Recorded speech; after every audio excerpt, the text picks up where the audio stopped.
시작 시그널 음악, 앵커, 6년 만에 재개되었던 중국제항공, 즉 에어차이나의 평양행 직항 노선이 운영 개시 한 달 만에 돌연 중단되었습니다. 이로써 남북 항공 교류의 상징으로 여겨졌던 이번 운항 재개는 다시 한번 불확실성에 휩싸였습니다.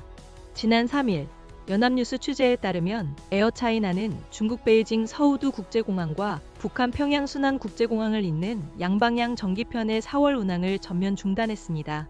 에어차이나 관계자는 구체적인 취소 이유와 재개 일정에 대해 명확한 답변을 피했습니다.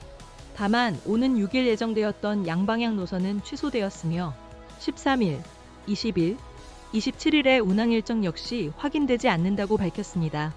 이는 앞서 5월의 경우 비록 노선은 배정되어 있으나 티켓 구매가 불가능한 상태로 비활성화된 것과 맥을 같이 합니다.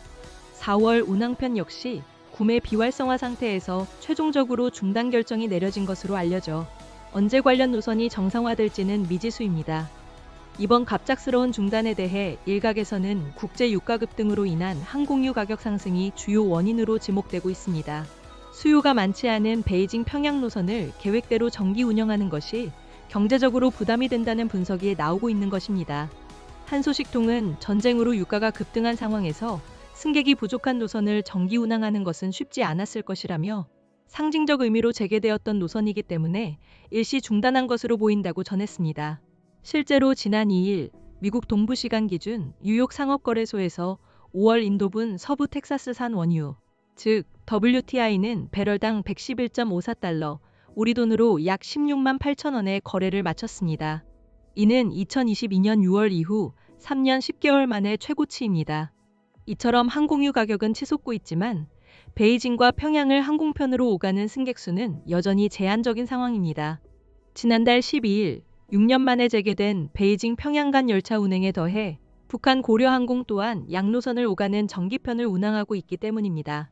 실제로 지난달 30일 노선 재개 첫날 베이징발 에어차이나 CA121편의 전체 승객은 10여 명에 불과했습니다. 당시 128석 규모의 B737기가 배정된 점을 고려하면 사실상 빈좌석으로 운항한 셈입니다. 한편 중국 항공사들은 최근 급등한 국제유가에 대응하기 위해 유류 할증료를 6배까지 인상하고 나섰습니다. 중국 관영 신화통신에 따르면 에어차이나와 중국 남방항공 등 주요 현지 항공사들은 오는 5일부터 유류 할증료를 대폭 인상할 예정입니다. 800km 이하 노선의 경우 10위안에서 60위안으로, 800km 초과 노선은 20위안에서 120위안으로 각각 인상됩니다. 클로징 시그널 음악, 앵커.